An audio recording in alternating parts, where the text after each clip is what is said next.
Level playing field मिल रही है? Level playing field का बहाना रिजल्ट देखकर पहले से बनाना शुरू किया गया है और ये पेशबंदी है, इलेक्शन के नतीजे को ना मानने की तैयारी है। इलेक्शन कौन लड़ेगा नून लीग के टिकट पे, तलाल चौधरी या नवाब शेर बसेर? देखिए, मुझे तो बिल्कुल जिस तरह आपको ये इस वक्त दिन नज़र आ रहा है, मुझे तो इसी तरह यकीन है मैं ही उसमें इलेक्शन में हिस्सा लूँगा। पार्टी के टिकट का रेट लगता रहा 14 करोड़ रुपए नवाज शरीफ को पर्सनल मैसेज करके बताया गया किसी शख्स ने लिए हैं। हर एक की वैसे ख्वाहिश है, इसमें शक नहीं कि नून लीग की किसी तरह टिकट मिल जाए। कमीशन में उस वक्त के वज़ीर-ए-आज़म जाते हैं तो ना वो फैज़ हमीद का नाम लेते हैं, उस वक्त के वज़ीर दाखिला एहसन इकबाल जाते हैं, वो भी फैज़ हमीद का नाम नहीं लेते, लेकिन आप कहते यही है कि नुकसान हमें उन्होंने पहुंचाया। ओन करना तो चाहिए ना, ये पीटीआई की तरह तो नहीं कि हमें तो पता ही नहीं चलता। आपका ताल्लुक किस कैंप से है? मरियम कैंप से है, शहबाज शरीफ कैंप से है? शहबाज शरीफ साहब सदर हैं और मैं एक सियासी कारकुन हूँ, हम दोनों का एक ही कैंप से तल्लक है। मरियम बीबी को किस रोल में आप देख रहे हैं? वो वज़ीर-ए-आला पंजाब होंगी या वफाक में होंगी? जिस तरह सियासत में उभर के सामने आई हैं, गवर्नेंस में भी इसी तरह ही आएंगी। अस्सलाम वालेकुम जी, आप देख रहे हैं सियासी बैठक इलेक्शन स्पेशल और मैं हूं मोहम्मद आजम। आज हम मौजूद हैं फैसलाबाद के हल्के NA 96 में और आपकी मुलाकात करवाने के लिए लाए हैं पाकिस्तान मुस्लिम लीग नून से इनका ताल्लुक है तलाल चौधरी साहब। तो सर बहुत शुक्रिया आपके वक्त का। इलेक्शन का मैदान सजने वाला है, 8 फरवरी 2024 की तारीख भी आने वाली है। इस पर बात करते हैं, इलेक्शन के माहौल पर भी बात करेंगे, लेकिन उससे पहले मुझे ये जानना है कि तलाल चौधरी साहब का सियासी सफ़र कहाँ से शुरू होता है? पहली याद, पहली तस्वीर कौन सी याद आती है? बिस्मिल्लाहिर्रहमानिर्रहीम। देखिए, मैं एक सियासी फैमिली से मेरा ताल्लुक है और पहली दफ़ा 2008 में मैंने नेशनल असम्बली का इलेक्शन PMLN के टिकट से हिस्सा लिया उसमें और वहाँ से सियासी सफ़र का आगाज़ हुआ और इंशाअल्लाह ताला ये इस दफ़ा मैं चौथी दफ़ा मुस्लिम लीग नून की टिकट से नेशनल असम्बली का इलेक्शन लड़ूंगा। ये सियासी ख़ानदान था इसलिए लड़ रहे हैं या आपकी ज़ाती ख्वाहिश और चॉइस भी थी? यकीनन अगर आप चॉइस आपकी ना हो तो आप फिर आगे नहीं बढ़ सकते और अपनी समझ लें इंटरेस्ट हो जब तक और उसके बाद ही आप उसमें तो ये मैंने सियासत में पॉलिटिकल समझ के जी फैमिली से तो हूँ, लेकिन सोच समझ के या मैं अपना मेरा दिल था तो मैं यहाँ तक। क्या देख रहे हैं 8 फरवरी 2024 के इलेक्शन का माहौल क्या देख रहे हैं? देखिए, एक तो इलेक्शन से पहले ही इलेक्शन को मुतनाज़ किया जा रहा है जो सबसे ज़्यादा ख़तरनाक है। कौन कर रहा है? और ये जिस साइड से भी हो रहा है, मतलब आप देख लें, प्रोपोगंडा किया गया हमें कागजात जमा नहीं करवाने दिए जा रहे और उसके बाद पता चला कि उन्होंने ही कहा कि सबसे ज़्यादा पाकिस्तान में कागज़ हमने जमा करवाए। यानी एक झूठा बयानिया जो है वो चल रहे हैं और वो झूठे बयानिए जो है वो ख़तरनाक हैं। पाकिस्तान में ये जो उसका इलेक्शन का रिज़ल्ट होगा फरवरी का, उसके लिए यानी पहले से इलेक्शन को ना मानने के लिए झूठे बयानिए मुख्तलिफ पार्टीज़ इसलिए बना रही हैं कि कल जब रिज़ल्ट आएगा तो वो उससे पहले ही पेशबंदी उसकी कर लें। तो मुतनाज़े जो वीडियोज़ आ रही हैं, कागज़ात नामज़दगी पहले जमा नहीं करवाने दिए जा रहे थे, फिर तायद कुनिंदा, तजवीज़ कुनिंदा को जिस तरीके से गिरफ्तार किया जा रहा है, RO ऑफिस के अंदर से, ROs में वो पेपर्स नहीं ले रहे, तो आप समझते हैं कि ये सिर्फ एक प्रोपेगेंडा, ये हो नहीं रहा? देखिए, मैं ये नहीं कह रहा कि ये कहीं नहीं हुआ होगा। अगर कहीं हुआ है तो आपको पता है हाई कोर्ट, सुप्रीम कोर्ट तक अपील का हक है लोगों के, मीडिया उनके साथ खड़ा है। ये जो आप फुटेज की बात कर रहे हैं ये आज़ाद मीडिया, और इसका मतलब है पाकिस्तान में चीज़ें जो हैं वो इतनी कोई बंदिश नहीं है कि जिसको मर्जी कोई उठा ले और जिसको मर्जी कोई बंद कर दे। नहीं, वो रिपोर्ट होती है ना, उस पर एक्शन होता है। और ये वाला पहले भी सुप्रीम कोर्ट ने इलेक्शंस के बारे में बड़ा सख्त इकदाम किया था जब इलेक्शंस पोस्टपोन करने की कोशिश हुई है। तो मेरा ख्याल है इलेक्शन कमीशन और जो अदालतें हैं वो अगर कहीं कोई मामला हुआ है तो वो देख लीजिएगा, वो बिल्कुल ठीक हो जाएगा। एक सवाल जो हर जगह पूछा जाता है वो आपसे भी पूछ लेते हैं कि लेवल प्लेइंग फील्ड मिल रही है या 2017-18 में जो लेवल प्लेइंग फील्ड नून लीग के पास नहीं थी, आज वही तारीख का वो एक चक्कर, एक साइकिल है, उसमें आप इस तरफ खड़े हैं, आपके पास है और दूसरी पार्टी के पास नहीं है? देखिए, अगर तो लेवल प्लेइंग नून लीग के किसी एक बंदे के कागज नहीं मुस्तरद हुए? नहीं हुए हैं, बहुत सारे लोगों के मुस्तरद हुए हैं और फाफन जो कि एक अदारा है जो कि इलेक्शंस को कवर करता है, उसके मुताबिक परसेंटेज तकरीबन 2013 और 18 में जितने परसेंट मुस्तरद हुए उसके करीब करीब ही है। और उसके बाद दूसरी बात ये रही कि ये पाकिस्तान में ये सियासत का हिस्सा है। आप अगर हवाओं के कदरे दूसरी तरफ खड़े हों तो हौसला रखना चाहिए, रोना नहीं चाहिए, भागना नहीं चाहिए, चीखना नहीं चाहिए, बल्कि मुकाबला करना चाहिए। यानी मैं ये समझा हूँ कि ये पाकिस्तान के इलेक्टोरल प्रोसेस का हिस्सा है। 18 में नून लीग को दीवार से लगाया गया था, 24 में तहरीक इंसाफ और 29 में कोई और पार्टी होगी और ये चलता रहेगा। देखिए, तहरीक इंसाफ तो मेरा ख्याल है कि वो कहते हैं है कोई भी नहीं, बिला वजह ही कोई कहता है मेरे कपड़े उतार दिए, कोई कह रहा है जी मेरे बंदे उठा लिए, कोई जमशेद दस्ती ने जो बात की झूठ है। कोई कह रहा है जी कि हमारे जी कागज़ ही नहीं जमा होने दे दिया, और उसके बाद खुद ही कहना शुरू हो जाते हैं सबसे ज़्यादा कागज़ हमने जमा करवाया, सबसे ज़्यादा पार्टिसिपेशन हमारी होगी। कहते हैं मेरे हल्के में 4-4 लोगों के करवाने पड़े तो नंबर ज़्यादा हो गया ना। नहीं, देखिए ना, गुजारिश ये है कि एक बात करें ना फिर, और अगर एक मुस्तरद हो सकता था वो चारों भी मुस्तरद हो सकते हैं। लेकिन आप समझते हैं कि लेवल प्लेइंग फील्ड सबके लिए बराबर इस टाइम है? देखिए, लेवल प्लेइंग फील्ड का अगर मतलब ये है ना जी कि नवाज शरीफ इलेक्शन ना लड़े तो वो पिछले 5 इलेक्शंस में से वो 4 इलेक्शन नहीं, वो 4 इलेक्शन से बाहर आए ना, उस वक्त सबको लेवल प्लेइंग फील्ड लग रही थी। अगर वो दोबारा इलेक्शंस में है इस वक्त या आगे है तो अब लेवल प्लेइंग फील्ड और लेवल प्लेइंग के खिलाफ लड़ना, वो लेवल प्लेइंग फील्ड का बहाना रिजल्ट देखकर पहले से बनाना शुरू किया गया है, और ये पेशबंदी है, इलेक्शन के नतीजे को ना मानने की तैयारी है। जैसे 2018 में ये बहाना किया गया था, फिर गो के उस वक्त हालात रोका गया इलेक्शन से, एक रात पहले फैसले आए गए, आप नाअहल हो गए तलाल साहब, दानियाल अजीज साहब जो है वो इलेक्शन नहीं लड़ सके, मरियम बीबी इलेक्शन नहीं लड़ सकी, नवाज शरीफ नहीं लड़ सके। हमने तब भी रिपोर्ट किया, हमने तब भी कहा कि लेवल प्लेइंग फील्ड नहीं है। देखिए, गुजारिश ये है कि हमारा लेवल प्लेइंग फील्ड जो था ना जी, वो तो उसको तो बहुत उन्हें जदोजहद करनी पड़ी है। नवाज शरीफ की नाहिली से लेके आरओज़ अपना आरटीएस बैठाने तक, हम पोलिंग एजेंट जो हैं वो 6 बजे जैसे बाहर निकाल कर रिज़ल्ट बनाए गए हैं। तो मेरा ख्याल है कि उस तरह के हालात तो इस वक्त नहीं है। इस वक्त तो हर पार्टी जो है, अगर वो कह रहे हैं कि हमारे 5-5 उम्मीदवार मैदान में हैं, तो हमारे तो उस वक्त कई हलकों में से 4-4 हलकों में एक उम्मीदवार भी नहीं रहने दिया था। कोई जीप पे चला गया था, कोई आज़ाद हो गया था, किसी ने टिकट छोड़ दिया था, कोई नाअहल हो गया था, कोई बंद हो गया था। तो मेरा ख्याल है शोर ज़्यादा है, इतनी हकीकत नहीं है। हमने कुछ शोर सुना है नून लीग के पार्लियामानी बोर्ड के हवाले से भी, वहाँ पे कुछ मसाइल का सामना करना पड़ा, ख़ास तौर पे जिन लोगों को ओब्लाइज किया जा रहा है, जिन्होंने अप्रैल 2022 में पीडीएम की गवर्नमेंट बनने में मदद की थी। इसमें आपका हल्का भी है, नवाब शेर वसीर का नाम भी है, राजा रियाज वाला हल्का भी है फैसलाबाद से, और दीगर कई नाम भी हैं। तो ये इसमें कितनी को हकीकत है कि पार्टी का जो कारकुन जिसने यहाँ मसाइल सहे, मुश्किलात देखी, अब उन्हें टिकट नहीं दिया जा रहा, और जिनसे वादा किया गया है अब चूंकि उन्हें ओब्लाइज करना है तो उन्हें टिकट दिया जा रहा है? देखिए, जो लोग पार्टी में आए वो टिकट के ख्वाहिशमंद ज़रूर हैं, उनसे वादा ज़रूर किया गया, लेकिन ये तो नहीं कि भी सारे वादे एक ही दफ़ा निभा देने हैं। वो पार्टी में रहें, वो पार्टी का मुफाद का ख्याल करें। पार्टी में बहुत जगह होती है, आने वाले वक्त में भी कई लोगों को एडजस्ट किया जा सकता है। तो मेरा ख्याल है जो पार्टी में आए हैं उन्हें ये भी सोचना चाहिए कि वो पार्टी में आए हैं, पार्टी उनमें शामिल नहीं हुई। सो पार्टी की जो ज़रूरियात हैं, पार्टी के जो लोग हैं जिन्होंने कुर्बानी दी है, जिन्होंने मुश्किल वक्त साथ दिया है, इन लोगों को भी चाहिए कि ये उनको एक्सेप्ट करें, और ये भी आने वाले वक्त में अगर पार्टी जीतेगी तो ये भी एडजस्ट हो। 96 से इलेक्शन कौन लड़ेगा नून लीग के टिकट पे, तलाल चौधरी या नवाब शेर वसीर? देखिए, मुझे तो बिल्कुल जिस तरह आपको ये इस वक्त दिन नज़र आ रहा है, मुझे तो इसी तरह यकीन है मैं ही उसमें इलेक्शन में हिस्सा लूँगा इंशाल्लाह। लेकिन दिन के बाद रात भी तो होनी है ना, हमें ये भी पता है। लेकिन अगर नवाब शेर वसीर को पार्टी टिकट देती है तो तलाल चौधरी आज़ाद इलेक्शन लड़ेंगे? देखिए, ये मेरी किताब में तो वो नाम वाला वर्क ही नहीं है, वो तो मैंने कभी सोचा ही नहीं है, और ये हो ही नहीं सकता, ये होगा ही नहीं, किसी सूरत नहीं होगा इंशाल्लाह। अच्छा, मुझे ये बताएं कि पार्लियामानी बोर्ड में हमने कुछ और चीज़ें भी सुनी कि पार्टी के टिकट का रेट लगता रहा 14 करोड़ रुपए नवाज शरीफ को पर्सनल मैसेज करके बताया गया किसी शख्स ने लिए हैं, और उन्हें कहा कि आपको टिकट लेके देंगे। तो इसमें कितनी हकीकत है? मेरे रिपोर्ट हुआ कल, मियां साहब के पर्सनल नंबर पे मैसेज करके बताया गया। मेरे इल्म में ऐसी कोई बात नहीं है, और मेरा ख्याल है कि बातें बड़ी ज़्यादा होती हैं। वैसे हर एक की वैसे ख्वाहिश है, इसमें शक नहीं है कि नून लीग की किसी तरह टिकट मिल जाए।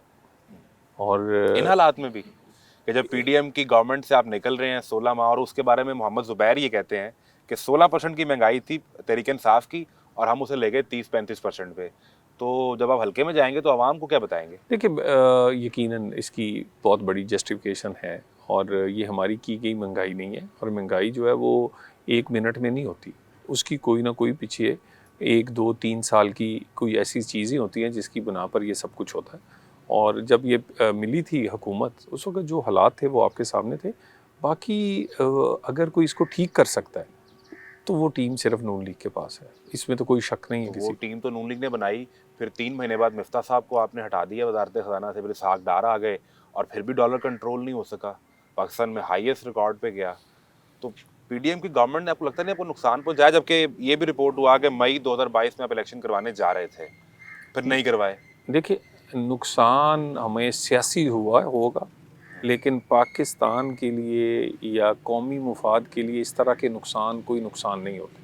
अगर पाकिस्तान डिफ़ॉल्ट कर जाता और हमारी मकबूलियत चांद तक रहती, तो वो जो नुकसान है वो शायद फिर भरा ही ना जा सकता। ये मोहम्मद जुबैर साहब के जो कभी हालिया इंटरव्यू, उन्होंने कहा कि मई 2022 में पाकिस्तान डिफॉल्ट नहीं कर रहा था, और शहबाज शरीफ ने वो अपनी तकरीर भी लिख ली थी कि जिसमें वो रिजाइन कर रहे थे। फिर क्या हुआ? देखिए मैं आपसे ये अर्ज़ कर रहा हूँ कि एक तो जो मोहम्मद ज़ुबैर साहब का कह रहे हैं, ये क्यों नाराज हो गए आपसे? वो क्या मसाइल है? बेहतरीन आदमी है, बड़े अच्छे सियासी कारकुन हैं। मेरा ख़्याल है अभी भी पार्टी को उन जैसे लोगों को एंगेज करना चाहिए, और वो असासा हैं। पार्टी की तरफ से जाती हो रही है? मैं ये नहीं कह रहा, मैं तो कह रहा हूँ कि पार्टियों को एंगेज करना चाहिए ऐसे लोगों को, और ये लोग मुश्किल वक़्त के भी चलें साथी चलें, हैं। ये अगर ये मौजू शुरू हुआ ही है, आज मोहम्मद जुबैर नाराज हुए, 6 माह पहले की बात है मिफ्ता इस्माइल को जब आपने हटाया, वो कहते हैं कि मुझे तजलील करके हटाया गया इसहाक डार साहब को लाने के लिए। शाहिद हकान अब्बासी को इस पार्टी ने वज़ीर आज़म बनाया, नवाज शरीफ ने।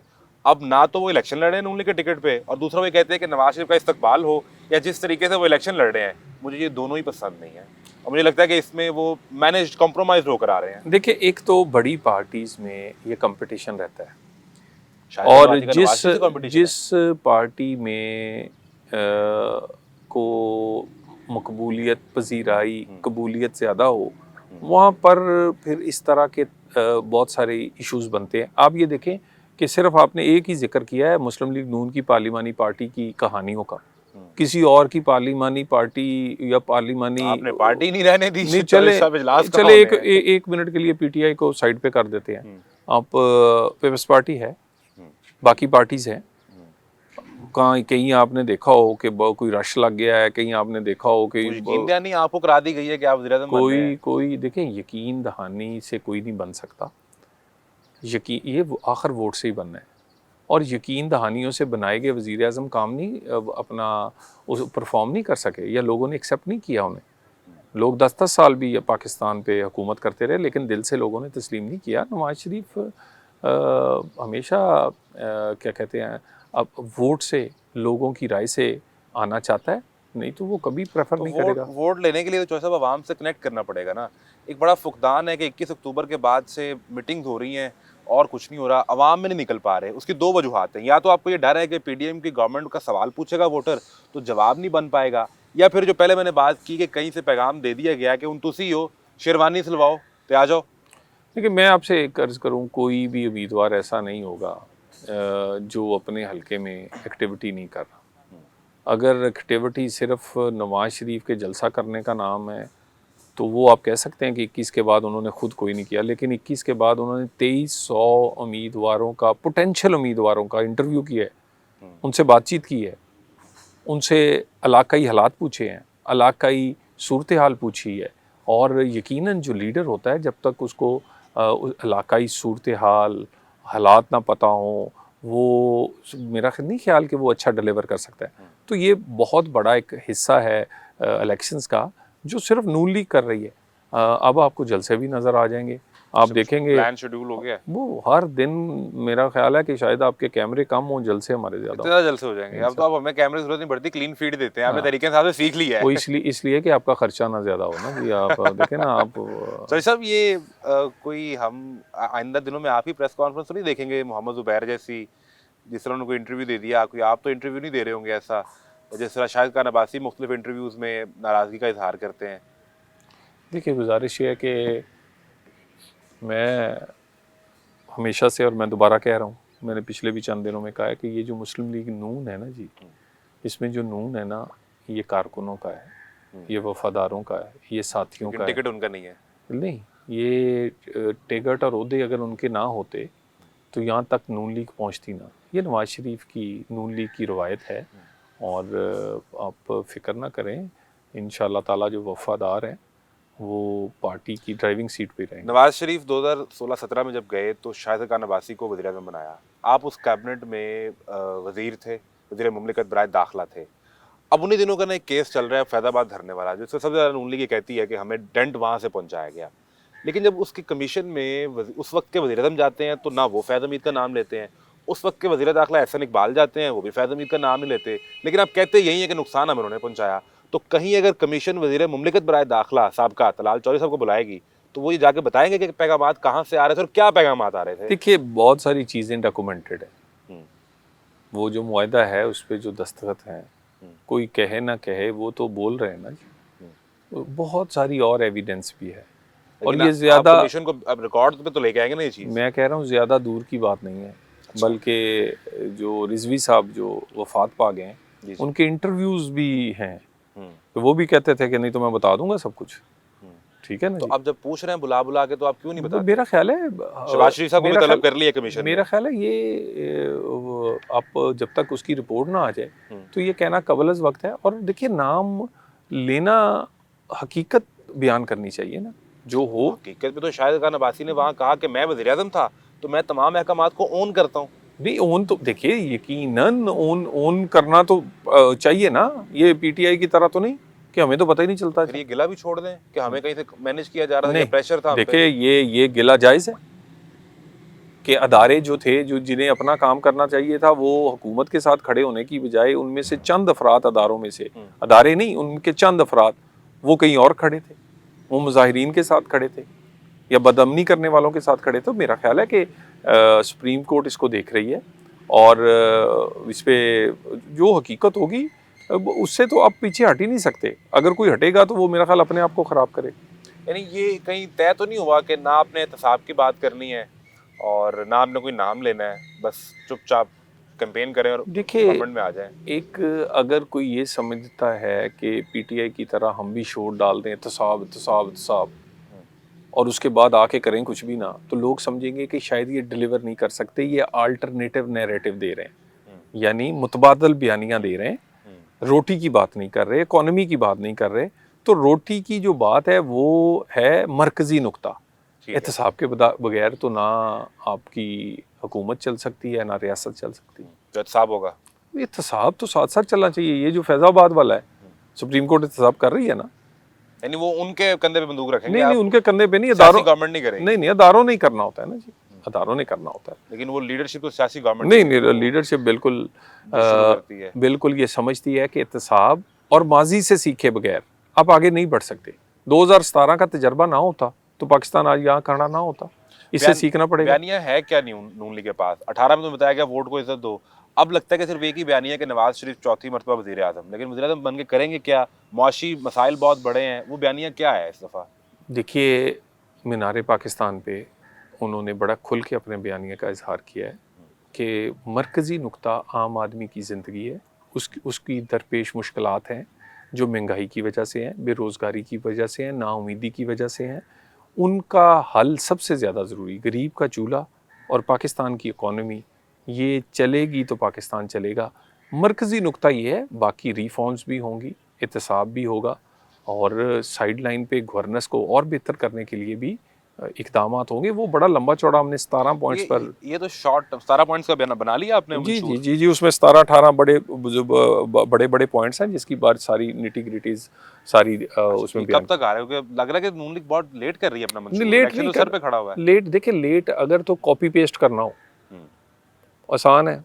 आप अभी किसी वेबसाइट पे या इंटरनेट पे जाएं, बेहतरीन चीज़ें ChatGPT से पूछ लें, कॉपी पेस्ट कर दें। एक है अमली तौर पे काबिल अमल चीज़ें भी होनी चाहिए। सिर्फ यही नहीं कि भी गरीब का चूल्हा चलाना, कैसे चलाना है भाई, ये इकॉनमी कैसे चलेगी? तो ये तो तब होगा ना जब तमाम मसल और पावर आपके पास होगी। लेकिन अगर आप एक इत्तेहादी हुकूमत बनाकर आए तो फिर तो वो जिस तरह शहबाज शरीफ में गवर्नमेंट की 16 माह वैसी होगी। ये बिल्कुल आपकी राय ठीक है। अगर क्लियर मैंडेट होगा, अगर अक्सरियत मिलेगी, तो फिर ही हुकूमत मसाइल हल कर सकेगी और आम आदमी के मुताबिक वो हुकूमत फिर ही अक्सरियत ना मिली तो फिर आप गवर्नमेंट में नहीं बैठेंगे, फिर अपोजिशन बेंचेस में बैठेंगे। नहीं, देखिए फिर तो आप कि मेरा मतलब है कभी 2 इनको मना लें, कभी 4 उनको मना लें, रात ये नाराज़ हो गए हैं, सुबह वो नाराज़ हो गए हैं, उसको वजारत चाहिए, उसको फंड चाहिए, फिर तो यही काम है। तो यही चलता रहेगा, तो फिर इससे बेहतर है कि आप अपोजिशन बेंचेस में बैठेंगे। मैं तो कह रहा हूँ ना जी कि ये तो सबसे ज़रूरी है कि तो ज़रूरत क्यों पड़ रही है इत्तेहाद की? कराची में एमक्यूएम को साथ में ला रहे हैं, यहाँ पंजाब में आईपीपी का एक ऐसा मसला बन गया कि उन्हें एडजस्ट करना है, अपने लोगों के टिकट जो हैं वो अयाज सादिक साहब का हल्के का मसला बना हुआ है क्योंकि अलीम खान साहब को एडजस्ट करना है। ये मसाइल तो हैं अब।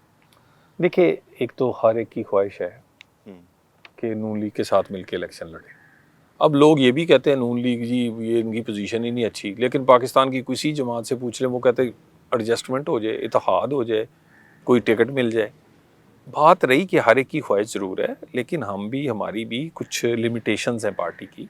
हमारे पास भी अब एयाज सादिक का आपका नाम लिया है, साद रफीक साहब का नाम लिया है, ये रोहेल असगर साहब का मेरा मतलब है हमारे पास खुद एक हल्के में ऐसे ऐसे उम्मीदवार हैं कि 4-4 5-5 कि उनमें से फैसला करना मुश्किल है, तो किसी और को सीट देना तो फिर ये आपने यकीन दहानी करवाई है कि हम इत्तेहाद करेंगे या आपको कहा गया कि ये करें? देखें, ये हर एक की ख्वाहिश है और हम एक सियासी पार्टी हैं, मुज़ाकरात के दरवाजे भी खुले रहते हैं और ऑप्शंस पे काम भी होता रहता है। जहाँ अच्छी ऑप्शन निकलेगी, जहाँ इलाकाई ज़रूरत होगी, वहाँ इस तरह की एडजस्टमेंट हो सकती है, लेकिन वो ना होने के बराबर होगी। मेरा ख्याल है कोई 1-2% शायद हो।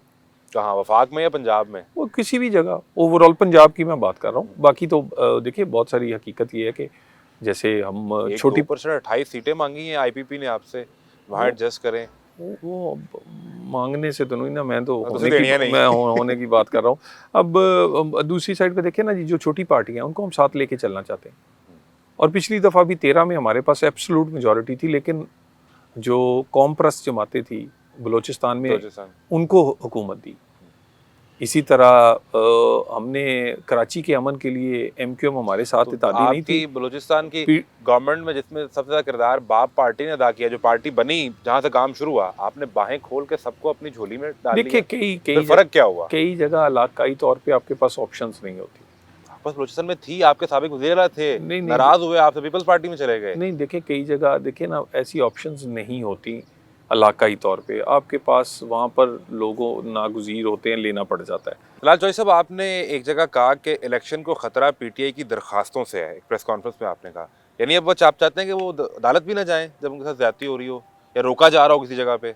देखिए, झूठा बयानियाँ बनाकर ये कोशिश कर रहे हैं कई दफ़ा के भी, या तो अपनी मर्जी के इनका इलेक्शन हो जो जिस तरह ये चाहते हैं, यानी जिस पे इन पर जो केसेस हैं वो कोई असरअंदाज ना हो, इन पर 62-63 ना लगे, इन पर 9 मई वालों को ना पूछा जाए, इनके लिए फ़ौरन फंडिंग और बाकी जो मामलात हैं उनको भूल जाया जाए।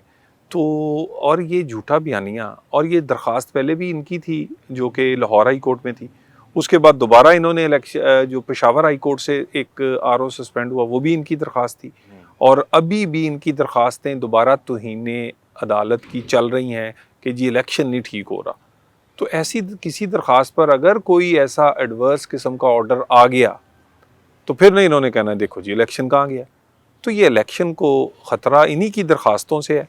लेकिन तहरीक इंसाफ तो वो पार्टी है जो पिछले 16 माह से इलेक्शन मांग रही है, तो उन्हें तो ये सूट ही नहीं करता इलेक्शन डिले हो जाए। और दूसरा ये कि आपने पेशावर हाईकोर्ट का भी जिक्र कर दिया, तो उनके बैट के निशान पे नून लीग क्यों पार्टी बनती है और उसके सदर क्यों प्रेस कॉन्फ्रेंस कर देते हैं? ये इलेक्शन कमीशन का तहरीक इंसाफ का मामला है। देखिए, इलेक्शन कमीशन का तो मामला है एक कमज़ोर इलेक्शन कमीशन, जिससे देख लेना फैसला अभी किया नहीं तो वो चंद घंटे में ही वो फारग हो जाता है फैसला। आप समझते हैं तहरीक इंसाफ को बैट के निशान के बगैर ये देखे ना, इलेक्शन कमीशन अगर फैसले को मनवा नहीं सकता तो क्यों करना क्यों है? हमदर्दी इससे पैदा होती है, भी बड़ी ज्यादती होगी जी पीटीआई से, उसके बाद बैठ फिर उनके पास हाई कोर्ट ने कलदम दे दिया तो उसमें इलेक्शन कमीशन हो भाई, इलेक्शन कमीशन ने क्यों ऐसा, इलेक्शन कमीशन अगर इतना ही कमजोर है तो उन्हें फैसला नहीं करना चाहिए। नहीं, फिर तो ये इस तरह का कमजोर इलेक्शन कमीशन क्या शफाफ इलेक्शन कमीशन तरीके इंसाफ की तरफ से खेल रहा है। नो, इलेक्शन कमीशन को अदारों को तकड़ा करना चाहिए, अदारों को इलेक्शन कमीशन के पीछे खड़ा होना चाहिए, ना कि इलेक्शन कमीशन को अदारे फुटबॉल बना ले। तो इधर से फैसला उधर, उधर से बैट के निशान से नून लीग डर रही है कि बैलेट पे बल्ला होगा, बैलेट पेपर पे तो मसला हो जाएगा। कोई देखिए मेरी बात सुने, कोई डर खौफ नहीं है। हम चाहते हैं मैदान में फैसला हो, लेकिन तो आपको तो ये कहना चाहिए कि बल्ला हो बैलेट पेपर मैं पे। तो कह रहा हूँ कि भी कानून एक जैसा हो। ये नहीं है कि आप एक के लिए कोई कानून, दूसरे के लिए कोई। यानी जो हैंडसम है, जो लाडला है, जो साबक लाडला है, वो भी अभी तक साबक अभी तक वो तो मौजूदा लाडला कौन है, उसका भी तो नाम लेना। मौजूदा लाडला वो नहीं है साहब जो 21 अक्टूबर को आते हैं और स्टेट प्रोटोकॉल मिलता है उन्हें और एयरपोर्ट पर आकर उनसे वो थंब इम्प्रेशन करवाए जाते हैं। क्या समझते हैं कि आप वो लाडला नहीं है? देखिए 7 साल की वो ज्यादतियां और जुल्म जो है और जिस तरह भुगता है उन्होंने, वो सारे भूल जाते हैं। काल कोठरियाँ, ना अहलियाँ, हुकूमत गई, कारोबार गए, ज़ाती ज़िंदगियाँ वो बर्दाश्त किया और एक तहरीक चलाई, एक जद्दोजहद की, फिर इंसाफ छीना, नहीं फिर वोट दे दिया एक्सटेंशन पे। अब मेरी बात सुने, वो इसमें वो उससे बहुत पहले की बात है ना, ठीक है ना जी। इसी प्रोसेस का हिस्सा था ना जिसके नतीजे में फिर बाहर गए, इस डील से बाहर गए। फिर नहीं, उसके वो प्रोसेस का अगर हिस्सा होता, अगर उस पर बार्गेनिंग करनी होती तो उस वक्त भी रिकॉर्ड पे चीजें मौजूद हैं कि भी बार्गेन नहीं हुआ कोई बार। उस रिकॉर्ड पे चीजें मौजूद हैं कि वो कह रहे थे कि पंजाब हुकूमत अभी आपको दे देते हैं। अब ऐसी कोई, देखिए वो वजीर आजम का इख्तियार है ना, वो वजीर आजम के इख्तियार को उसमें उसको तकड़ा किया गया वजीर आजम को उस अमेंडमेंट से। वजीर आजम यानी उस वक्त इमरान खान को तगड़ा किया। यकीनन हम क्यों इस बात में पार्टी बनते, ठीक है ना। वजीर आजम का इख्तियार है ये, वो जब चाहे ये इख्तियार इस्तेमाल करे। और दूसरी तरफ एक अदारा है, वो अदारा अगर मुनासिब समझता है, कोई हालात ऐसे हैं और ऐसी कोई प्रपोजल आती है तो वजीर आजम फैसला करे ना। तो वजीर आजम तो किया ना, उसके बाद मामला पार्लियामेंट में आया और रिपोर्ट तो ये हुआ कि एक रात पहले तक PMLN नहीं मान रही थी वोट देने पे और अगली रात सब हमने पहले दिन से वहाँ फैसला कर लिया था कि कोई बार्गेनिंग। बिलावल भुट्टो ने कहा हमसे धोखा PMLN ने किया है इस मामले में। वो मेरी बात, भुट्टो साहब ने वोट कहाँ दिया था? उधर ही। कमाल करते हैं, मतलब धोखा हमने किया नहीं। तो वो कहते फिर हम क्यों बुरे बने, जब उन्होंने ये तो हम क्यों बुरे बने? देखिए ऐसे उसमें एक लॉजिक है, उसमें एक असूल है कि वहाँ पर एक ऐसे, हम इस तरह के बार्गेनर्स नहीं हैं, हम मैदान में लड़ने वाले हैं और रोने वाले भी नहीं है, भागने वाले। और वही मुलाकातें करके 7-7 घंटे की तो मोहम्मद जुबैर कहते हैं PDM बनी और उस PDM के नतीजे में गवर्नमेंट रुक गई। उन्होंने उसको क्लैरिफाई किया मोहम्मद जुबैर ने कि ये गलत तौर पे ये कहा गया है। उन्होंने ये नहीं कहा था, उन्होंने कहा था मेरा कोई लेना देना नहीं था सियासी बाकी मामला से, मैं अपनी लीडरशिप के लिए कोई इंसाफ की बात करने गया था, ये उन्होंने मोहम्मद जुबैर ने कहा है। और मोहम्मद जुबैर ने ट्वीट से लेने गए थे। नहीं, वो जहाँ मुलाकात हुई 7 सितंबर को दूसरी मुलाकात हुई और 20 सितंबर को PDM बन गई, तो आप टाइमलाइन खुद देख लीजिए। नहीं, वो आप उन्होंने ट्वीट किया है, क्लैरिफाई किया है। और कुछ हमारे साफी हैं जो, मेरा मतलब है वो हमें पंचिंग बैग बना लें, कोई मसला नहीं, वो है नहीं आप अब इतने सारे अच्छे होते तो मेरा मतलब अब इतनी साफत भी बदनाम ना होती ना। ये सिर्फ सियासतदान नहीं, ये सारे ये एक ही मुल्क के रहने वाले। और लेकिन हमारा इतराज है ना कि मैंने वोट देना है तलाल चौधरी साहब को, मैंने वोट देना है किसी सियासी लीडर को, तो मैंने सवाल भी फिर आपसे ही करना है ना। नहीं, लेकिन आपने सवाल करके बयानिए बनाने हैं ना।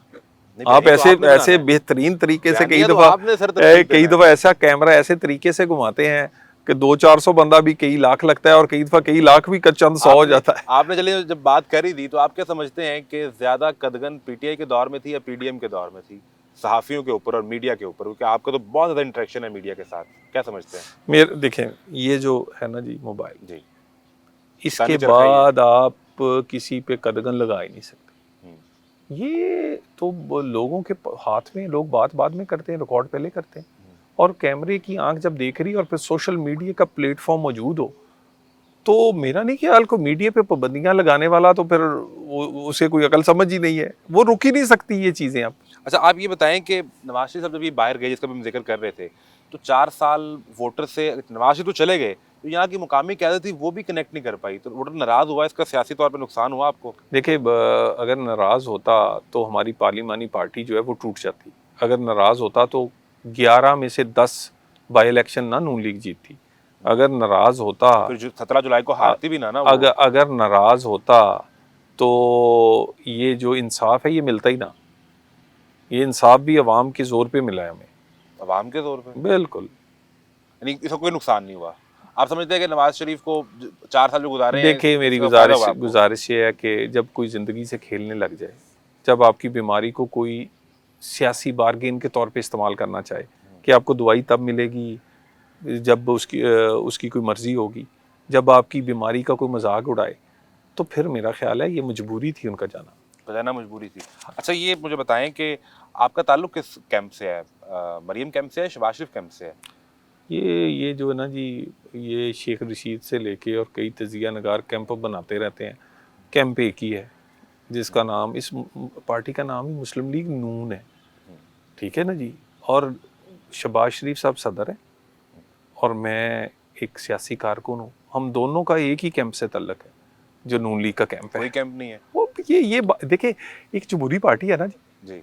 हर कोई राय रखता है। इतराज तो हुआ ना कि मरियम नवाज कैंप के लोगों को कम टिकट मिल रहे हैं, शहबाज कैंप के लोगों को ज्यादा टिकट मिल रहे हैं। नहीं, ऐसी कोई हकीकत है इसमें? नहीं, ऐसी कोई बात नहीं है। आप दोनों, शहबाज साहब, मरियम साहबा, हमजा साहब या कोई बाकी लोग, ये सारे सियासी कारकुन हैं और इनका लीडर एक ही है, नवाज शरीफ है। मरियम बीबी को किस रोल में आप देख रहे हैं? वो वज़ीर-ए-आला पंजाब होंगी या वफाक में होंगी? देखें, वो जो भी उन्हें रोल मिला, वो जिस तरह सियासत में उभर के सामने आई हैं, गवर्नेंस में भी इसी तरह ही आएंगी।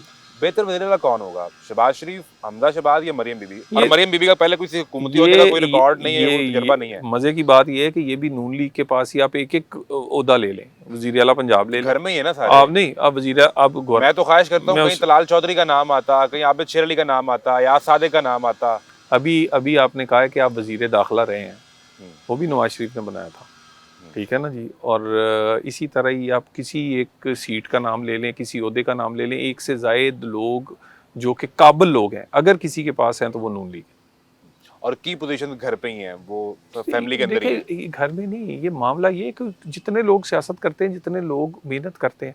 अब मुझे ये बताइए, अगर उन्होंने सियासत नहीं करनी, उन्होंने ओहदा नहीं लेना, तो उन्हें जेल में क्यों, उन्हें सारा दिन सड़कों पे क्यों पड़ती थी? सारी क्या उन्होंने नहीं भुगता? कौन सी उन्होंने जिद्दोजहद नहीं की? वो पहले मेंबर नहीं बनी, पहले उन्होंने सजाएं भुगती हैं, पहले उन्होंने प्रोसेस में हिस्सा लिया है सियासी कारकुन के तौर पे, फिर कोई ओहदा मिला है। अगर आइंदा इत्तेहाद हुआ या इत्तेहादी गवर्नमेंट बनी तो पीपल्स पार्टी से भी इत्तेहाद होगा? देखिए, मैं इस वक्त कुछ कबल वक्त है सारी बातें। पहले तो पार्लियामेंट, हमें उम्मीद है कि हमारे पास अक्सरियत होगी।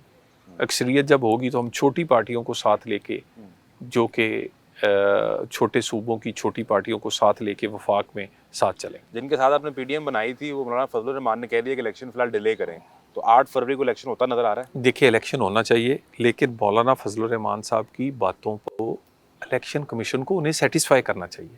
इलेक्शन कमीशन की ये ड्यूटी है, वो एक बड़े रहनुमा है पाकिस्तान के। इलेक्शन कमीशन सेटिस्फाई करे उन्हें।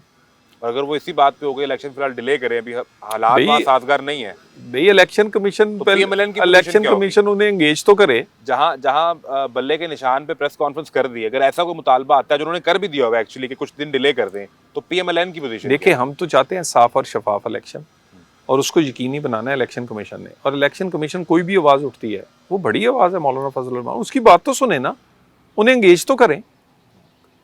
ये तो और अगर एंगेज करने में इलेक्शन डिले होने पे बात आ जाए, नहीं, ये तो कबल वक्त बातें हैं ना जी। दो ही सूरतें हैं ना, या तो इलेक्शन 8 भाई पहले एंगेज तो करें ना, पहले से ही नतीजा क्यों अखज़ करते हैं?